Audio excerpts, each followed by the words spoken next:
ابی القاسم محمد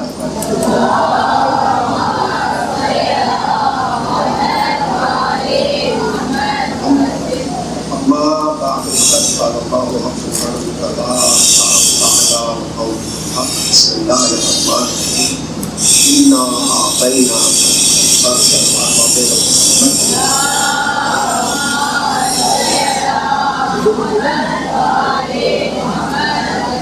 اسٹیج پر بیٹھے ہوئے عزتوں کی دنیا کے چاند اور سورج اور سامنے بیٹھا ہوا اسلامی معاشرہ، سب سے پہلے لائق مبارکباد ہے مولانا اسلام المسلمین مولانا کوثر مظہری صاحب اللہ کہ جنہوں نے 1.5 سال پہلے اس کارواں کا آغاز کیا، اور آج انہیں یہ کہتے ہوئے فخر محسوس ہوگا کہ میں اکیلا ہی چلا تھا جانب منزل مدن، لوگ آتے گئے اور کارواں بنتا گیا۔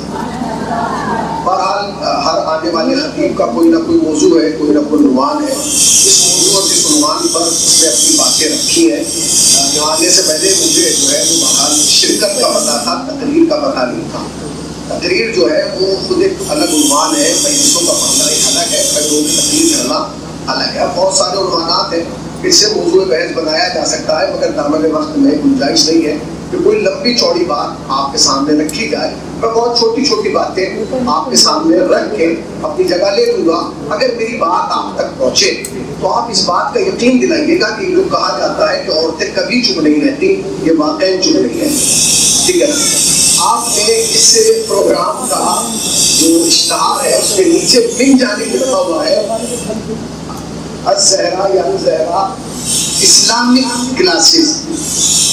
یہ معاشرے کی بدقسمتی ہے کہ اسے زہرا لکھنے کے بعد بھی اسلامی لکھنا پڑا، ورنہ جہاں زہرا ہے وہیں اسلام ہے، اور جہاں اسلام ہے وہیں زہرا ہے۔ اگر زہرا نہ ہوتی تو اسلام کا وجود نہ ہوتا، سمجھ رہی نا؟ تو اب یہ زہرا اسلامک کلاسز نے آپ کو بلایا ہے، آپ کو نہیں بلایا، ایک معاشرہ بلایا ہے، ایک مستقبل بلایا ہے۔ آج آپ یہاں بیٹھی ہیں، کل یہ بیٹھنے والی بچیاں اس شہر میں نہیں رہے گی، بکھر جائے گی، ایک سماج بن جائے گا، ایک معاشرہ بن جائے گا۔ کوئی یہاں آج بیٹھی ہے، کل دلی بیٹھی ہوگی، ممبئی بیٹھی ہوگی، کلکتہ بیٹھی ہوگی، ہر جگہ بیٹھی ہوگی۔ جو آپ کو یہاں سکھایا جا رہا ہے وہ یہاں چھوڑ کے نہ جائیے گا، جب جائیے گا تو اپنے ساتھ لے کے جائیے گا، تاکہ پتہ چلے کہ امام خمینی فرما کے گئے کہ عورت معاشرے کی مربی ہے۔ ایک عورت معاشرہ بناتی ہے، ایک عورت سماج بناتی ہے، ایک عورت فرہنگ بناتی ہے، ایک عورت کلچر بناتی ہے۔ ایک سماج عورت کے اختیار میں، وہ جیسا چاہے سماج کو بنا سکتی ہے۔ آج اگر اس سماج کے اندر، اس معاشرے کے اندر آپ کسی مسجد کے سامنے سے نکلے اور 2-2.5 سال کا بچہ کھڑا ہو کے گالیاں دے رہا ہو تو پہلا سوال یہ پیدا ہوتا ہے کس کا ہے؟ بتائیں گے کہ کس کا باپ کون ہے؟ تو پہلا تعارف باپ کا ہوتا ہے، دوسرا کہا جائے گا اس کی ماں کون ہے۔ اس کا مطلب یہ کہ ماں تربیت کی کیا ہے؟ مرکز ہے۔ پہلا اسکول، پہلی دانشگاہ، پہلی یونیورسٹی، پہلا تربیت کا مقام، مرکز جو ہے وہ کیا ہے؟ آپ کی آغوش ہے۔ اب یہاں جتنی بچیاں بیٹھی ہیں، شاید اگر میں کہوں تو 16، 17، 18، 19، 20، کوئی 35-36 سال کی بھی ہوگی ماں باپ کو چھوڑ کے۔ اب یہ کہا جائے کہ ترقی کیسے ہوگی؟ بہت ساری باتیں، اگر اس طرف میں جاؤں تو ایک لمبا وقت چاہیے۔ ترقی کیسے ہوگی؟ ترقی کی عمر کیا ہے؟ کس عمر میں ترقی کرتا ہے؟ یاد رکھیے گا، ہر چیز کے لیے، کمال کے لیے ایک وقت کا ہونا درکار ہے۔ ہر چیز پہلے دن مقام پہ نہیں پہنچتی، کمال تک نہیں پہنچتی، اسے وقت لگتا ہے، ایک عرصہ چاہیے، آہستہ آہستہ کر کے وہ اپنے مقام تک پہنچتا ہے۔ مثلا آپ نے گھر میں امرود کا پیڑ بو دیا، آج بویا، دوسرے دن آپ کو اس سے امرود نہیں ملے، یا مل جائے گی؟ ٹائم چاہیے۔ ایک کھجور کا درخت لگایا، اگلے دن کھجور نہیں آئے گی، ایک وقت چاہیے۔ ایک شیر کا بچہ آپ لائے، آپ نے لا کے اپنے گھر میں رکھا اور اس سے آپ امید کریں کہ شکار کرے گا، ایک دم نہیں کرے گا، اس کے لیے کیا وقت درکار ہے۔ ہر چیز کو کمال تک پہنچنے کے لیے وقت کا ہونا ضروری ہے. مثلا ابھی اس بچی نے تقریر کی, اس نے نام گنانا شروع کیا, اللہ ہلی برو جلدی فلا فلا فلا فلا, یا خود آیت اللہ سیکھتا نہیں, آیت اللہ خامدہ, خدا انہیں سلامت رکھے. یہ اس مقام تک کب پہنچی؟ ایک عمر کے بعد. اس کا مطلب ہے کہ کمال کو وقت درکار ہے, کمال کو عمر درکار ہے. کمال پہ پہنچا ہی جب جاتا ہے کہ جب انسان ایک عمر گزار لے. غلط کہہ رہا ہوں میں بھائی, ہر چیز کے لیے چاہیے کہ نہیں؟ خطابت کے لیے ایک عمر چاہیے, ذاکری کے لیے ایک عمر چاہیے, شاعری کے لیے ایک عمر چاہیے, ڈاکٹری کے لیے ایک عمر چاہیے, وکالت کے لیے ایک عمر چاہیے. جس بھی فیلڈ میں آپ جائیں گی, جب تک آپ کی داڑھی کے بال سفید نہیں ہوں گے, سامنے والے کو باور نہیں آئے گا. آپ اگر خطابت کی دنیا میں جائیں گی, آپ کو ابا کا 40واں وقت تک نہیں دیا جائے گا جب تک داڑھی کے بال سفید نہ ہو. سامنے والا دیکھتا ہے ایکسپیرینس ہے کہ نہیں. کوئی جوان لڑکا ہو جائے اور آپ جا کے کہیں گے جو آپریشن کرانا, آپ کے ابا کہیں کرے گا 18 سال کا بچہ, وہ تیار ہوگا؟ نہیں. یہ دنیا کا مزاج ہے. اب تو میں جملہ کہہ رہا ہوں, شاید آپ تک پہنچ جائے. یہ دنیا کا مزاج ہے کہ انسان یقین اس وقت کرتا ہے کہ جب ایک عمر گزر جائے. عمر کب گزرتی ہے؟ ایک آپ نے 10 سال کی, 20 سال کی نہیں, انسان کو 40-50 سال کا تو صرف سنبھلنے کے لیے چاہیے. 60-70 سال کی عمر میں جا کے 45 سال کی تقریر اس وقت شروع ہوئی جب 13 سال کے تھے, 14 سال کے تھے. داڑھی سفید ہو گئی, ریچھ سفید ہو گئی, تب جا کے. اس کا مطلب ہے کہ ہر چیز کے لیے عمر چاہیے. سلام کیا کرو سیدہ کو.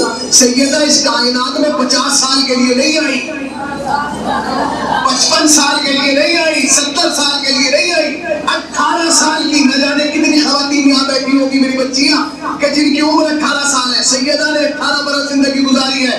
علماء اسٹیج پر بیٹھے ان کے سامنے پوچھئے, 9 سال باپ کے گھر میں, 9 سال بیٹی کے سوجا کی حیثیت سہیلی کے گھر میں, مگر تاریخ کو لکھنا پڑا جو 9 سال باپ کے گھر میں گزارے اس جیسے 9 سال نہیں, جو 9 سال شوہر کے ساتھ گزارے اس جیسے 9 سال نہیں. کیوں نہیں؟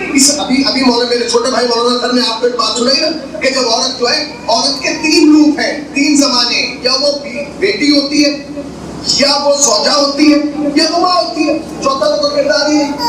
یا وہ بیٹی ہے, یا وہ زوجہ ہے, یا وہ ماں ہے. مگر تینوں کے رخ لگے ہیں. اسلام نے کسی بھی حیثیت سے عورت کے مقام کو گرنے نہیں دیا, اس کی حیثیت کو. ارے اتنا مقام, اتنی حیثیت بڑھائی کہ قرآن میں تمہارے نام کا سورہ رکھ دیا, سورہ نساء. کم ہے یہ, کم ہے کہ تمہارے نام کا ایک سورہ. اور دیکھیے اگر دیکھیں گے تو ابتدا میں دوسرا تیسرا ہی ہے. کیوں؟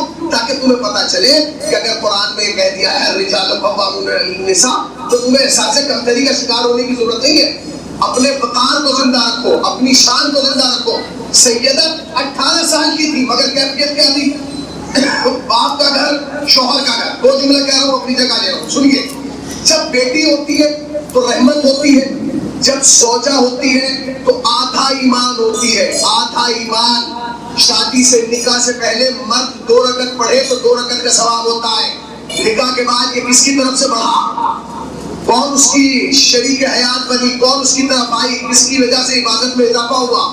اور جب وہ ماں بنتی ہے تو اس کے قدموں میں جو اللہ نے جنت رکھ دی. یعنی اب میں جملہ قریب آ کے کہوں تاکہ میری بچیاں سمجھ جائے, میری بیٹی میرے لیے رحمت ہے, میری بیوی میرا آدھا ایمان ہے, میری ماں کے قدموں میں میری جنت ہے. تو پھر سلام کرو نا زہرا کو کہ جو رحمت بنی تو اس کے لیے جو خود رحمت للعالمین ہے. اس کے لیے قرآن کہہ رہا ہے وما ارسلناک الا رحمت للعالمین. اور اگر وہ زوجہ بنی تو اس کی جو خود کل ایمان ہے. اور جب ماں کے قدموں میں جنت رکھنے کی بات آئی تو اللہ نے اس کی جنت رکھ دی جو خود جوانان جنت کے سردار ہیں. آپ دیکھیے کہ نہیں, مگر اگر ہم دیکھیں تو پوری تاریخ اسلام میں 3 شہر ایسے جن سے وابستگی ہے. 3 شہر. ابھی شعبان صاحب کو بھی تقریر کرنا تھی, ان کا حق تھا, نہیں کرنا چاہیے تھا کیونکہ شعبان اینڈ کی طرف جا رہا, اختتام کی طرف جا رہا. کوئی بات کے بعد چل رہی ہے. اب سنیے آپ, مولانا در صاحب منہ کو رومال رکھ کے سمجھ رہے ہیں, صلوات پڑھے اور محمد والے. 2 باتیں سنیے تھی. 3 شہر ایسے تاریخ اسلام میں ہوں گے اور بھی, میں اپنی حیثیت سے آپ کی. ایک شہر کا نام ہے مکہ, دوسرے شہر کا نام ہے مدینہ, تیسرے شہر کا نام ہے کربلا. پوری اسلام کی تاریخ انہی گلیوں میں گھوم رہی ہے. یا مکے کی یا مدینے کی یا کربلا کی. اگر ان تین شہروں سے اسلام کی تاریخ کو الگ کیا جائے تو کیا بچے گا؟ ہے مکہ، کون سا شہر جس میں بیت اللہ ہے، اللہ کا گھر ہے. بھائی مکے کی ایک تاریخ ہے کہ نہیں؟ بولی ہے کہ نہیں؟ مدینے کی ایک تاریخ ہے کہ نہیں؟ اور کربلا کی خود ایک تاریخ ہے. مگر یہ تینوں شہروں کی تاریخ اس وقت تک مکمل نہ ہوتی اگر تین خواتین نہ آ جاتی. اللہ اکبر. مکے کی تاریخ اس وقت تک نہ مکمل تھی جب تک کردار خدیجہ نہ آ جائے. مدینے کی تاریخ اس وقت تک مکمل نہیں ہو سکتی جب تک کردار فاطمہ نہ آ جائے. اور کربلا کی تاریخ اس وقت تک مکمل نہیں ہو سکتی جب تک کردار زینب نہ آ جائے. یا خدیجہ یا زینب یا فاطمہ. مگر اگر ان سب کے واقعات بیان کیے جائے، میں ایک گھنٹہ تقریر کر کے جاؤں جناب خدیجہ میں، بہت عورت بعد میں کہے گی کہ محمد حسینی نے تقریر تو بہت لمبی کی، مگر ہم جناب خدیجہ تھوڑی بن سکتے ہیں. ہاں بھائی جناب خدیجہ نے تو اتنی بڑی تجارت کی، مگر آپ کے گھر والے آپ کو اجازت نہیں دیں گے کہ آپ ایک پرچون کی دکان کھول کے بیٹھ جائیں. نہیں ہو سکتا. دوسرا کہ جناب سیدہ، اللہ اکبر، کیا کہنا سیدہ کی شان کا، کیا کہنا سیدہ کی عظمتوں کا. ارے جس کے یہاں خدمت کے لیے جبرائیل آ جائے، جس کے بچوں کا جھولا جھلانے فرشتہ آ جائے، جس کے لیے لباس، جس کے بچوں کا لباس جنت سے آ جائے، وہ کہاں ہمارے سماج کی عورتیں کا. اگر میں جناب زینب کا نام لوں تو ہر بیوی کہے گی کہاں جناب زینب، کہاں ہم. یہ مزاج آپ میں نہیں ہے، یہ ہمارے سماج کا مزاج ہے. کہ جب ہم ان کی شان بیان کرتے تو کیا کہتے ہیں مولانا واہ واہ سبحان اللہ. نتیجہ کیا نکلتا ہے؟ جی ہم جناب خدیجہ تھوڑے بن جائیں گے، ہم جناب زینب تھوڑے بن جائیں گے. کہ اگر حضرت علی کے فضائل بیان کیے جائے تو ہر مرد کہتا ہے کیا کہتے، اور جہاں کہا کہ حضرت علی اتنی نمازیں پڑھتے تھے، ایسی عبادت کرتے تھے، تو وہ کہتا تھا واہ کہاں علی کہاں ہم. اور جب جنت کی بات آئے تو فوراً شیعہ پلٹ کے کہتا ہے جہاں علی وہاں ہم. فرق سمجھیے، اسے فرق سمجھیے. کہاں علی کہاں ہم، جہاں علی وہاں ہم. کہاں فاطمہ کہاں ہم، کہاں سیدہ وہاں. مگر ایسے کام نہیں چلے گا، ایسے نہیں چلے گا. یاد رکھیے گا کردار ہر دور میں پیدا ہوئے، سمجھنے کی ضرورت ہے. ہر دور میں یہ معاشرہ اس وقت تک، یہ سماج مکمل نہیں ہو سکتا جب تک عورت قربانی نہ دے. اپنے جذبات، اپنے احساسات کی قربانی جب تک عورت نہیں دے گی اس وقت تک ایک تاریخ سماج میں مرتب نہیں کی جا سکتی. آپ خدیجہ نہیں بن سکتی، آپ سیدہ نہیں بن سکتی، آپ زینب نہیں بن سکتی، مگر آپ یہ کہہ کے دامن نہیں بچا سکتی. کیونکہ جہاں اسلام کی تاریخ میں خدیجہ و سیدہ و زینب کا تذکرہ ہے، وہی بنت الہدیٰ کا بھی تذکرہ ہے. اس خاتون کو کیسے فراموش کیا جا سکتا ہے؟ بنت الہدیٰ وہ خاتون ہے جس نے اپنے کردار سے اپنے دور کے یزید کو یہ کہنے کو مجبور کر دیا کہ میں جانتا ہوں کہ اگر میں نے شہید صدر کے بعد بنت الہدیٰ کو چھوڑ دیا تو میں اپنے مقصد میں کامیاب ہوں. آپ کو سیدہ نہیں بننا ہے، آپ کنیز فاطمہ ہے. آپ کو خدیجہ نہیں بننا ہے، آپ خدیجہ کی کنیز ہے. آپ کو زینب نہیں بننا ہے، مگر ہر کو بنت الہدیٰ بننا ہے. بنت الہدیٰ کیسے بننا ہے؟ لیکن میں یہ ماما پہلے گھوم رہا ہوں، مجبوری ہے، پروگرام میں ہوں، باہر جاؤں گا تو اتار دوں گا. کسی کی زبردستی ہے. میں سامان لینے جاؤں ماما اتار کے جاؤں گا. یہ جائے سامان لینے ماما اتار کے جائیں گے. وقت صاحب نے ماما نہیں لگا رکھا، نکاح پڑے گا ماما لگائیں گے. یہ ہماری مرضی ہے نا. مگر جو چادر تمہیں اڑائی گئی ہے یہ تو نہیں اتار سکتی. یہ تمہاری سب سے بڑی قربانی ہے. میں تقریر کی تیاری سے نہیں آیا، میں بہت اچھا بنتا مگر دیکھا نہیں کہ بنتا. ٹھیک ہے، تو یہ چادر وہ چادر ہے کہ جس کے اندر تمہارے معاشرے کی، تمہارے معاشرہ چھوڑو، میرا معاشرہ بڑا لفظ کہہ دیا، تمہارے خانوادے کی آبرو محفوظ ہے، تمہارے گھر والوں کی آبرو محفوظ ہے، تمہارے عزیزوں کی آبرو محفوظ ہے. ایک بھائی سماج میں اسی پر سر اٹھا کے چل سکتا ہے جب بہن کے سر پہ چادر. ایک شوہر اسی پر سماج میں سر اٹھا کے چل سکتا ہے جب عورت اس کے گھر کی خاتون، اس کی زوجہ جس کو وہ بیوی مانتا ہے، شریک حیات مانتا ہے، وہ بھائی کرو. اسلام نے تمہارے باہر نکلنے پر پابندی کو دی. تمہارا جہاد ہے، تمہارے لیے ایک میدان عمل میں ایک چیتاونی ہے، ایک وارننگ ہے. ہر عورت جو ہے بازار میں جب نکلتی ہے سج بج کے نکلتی ہے کیوں جا رہی ہے بھائی سچ کے؟ میں ایک بات کہنا چاہ رہا ہوں، آپ جائیے بازار سے گزریے ساری عورتیں گھوم رہی ہیں کھول کے، کیا مولانا نظر آئے فوراً پردہ؟ کیا پردہ مولانا ہی سے واجب ہے؟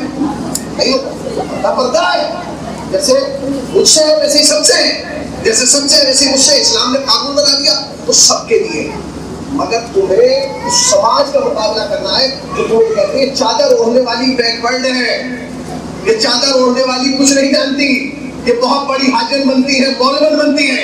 اس سماج میں چادر پہن کر یہ سوچ کے نہ گھوما کرو کہ تم الزہرا کلاسز کی طالب علم ہو، بلکہ جب چادر ڈال کے گھر سے باہر نکلو تو یہ سوچ کے نہ جانا کہ تم کوثر صاحب کی شاگرد بن کے جا رہی ہو، یہ سوچ کے جانا کہ سیدہ کی کنیز بن کے جا رہی ہو۔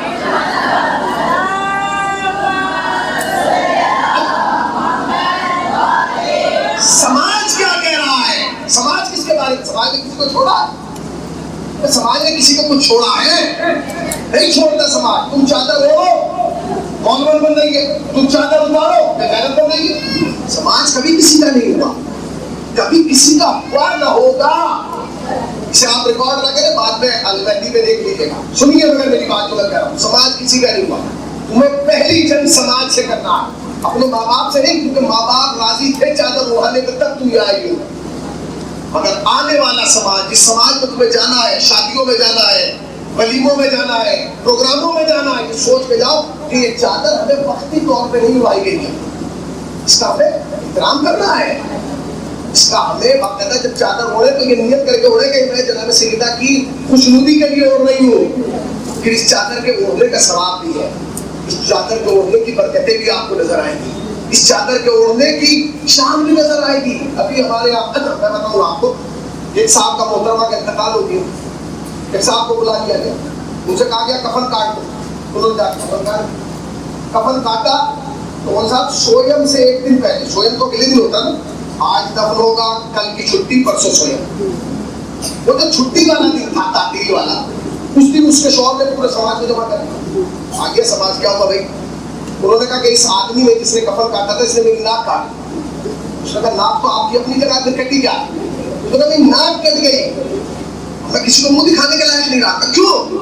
کہ یہ تو مجھے گھر کی عورتوں نے بعد میں بتایا کہ جو اس نے کفن کاٹا تھا اس میں رخسری نہیں کاٹی، حجاب، یہ مکڑا نہیں کاٹا۔ اب سارا سماج یہ سوچ رہا تھا کہ کھڑا ہو کے اپنی معذرت خواہی کرے گا، کہے گا کہ میں معذرت چاہتا ہوں، میں بھول گیا، وہ بہت پکا تھا، اسے کھڑا ہو کے کہا سنیے میں بھولا نہیں ہوں، میں نے جان بوجھ کے نہیں کاٹا۔ ہاں کیا کیوں نہیں کاٹا؟ جب سب کے جنازے کے لیے جب کفن کاٹتے ہو تو خون سے نہیں کاٹتے ہو۔ اس نے کہا اس لیے نہیں کاٹا کیونکہ کبھی میں نے بھابھی کو یہاں اوڑھے میں نہیں دیکھا، وہ جو یہاں نہیں اوڑھ رہی تھی وہاں اوڑھ کے کیا کرے گی؟ اس کا جواب یہ تھا کہ یہاں اوڑھے کہ نہ اوڑھے مگر وہاں اوڑھنا چاہیے۔ اس کا مطلب یہ کہ تمہارے گھروں کے مرد بھی جانتے ہیں کہ قبر کے ادھر کی دنیا اور ہے، قبر کے ادھر کی دنیا اور ہے۔ تمہیں قبر کے ادھر کی دنیا کو قبر کے ادھر کی دنیا کے لیے تیار، تمہیں اپنا معاشرہ بنانا ہے، تمہیں اپنا ایک سماج بنانا ہے، تمہیں ایک اپنا فرہنگ بنانا ہے، تمہیں اپنا ایک کلچر بنانا ہے، تمہیں اس تہذیب کو اٹھا کے اپنے گھروں تک لے جانا ہے، اس فرہنگ کو اٹھا کے اپنے سماج تک لے جانا ہے۔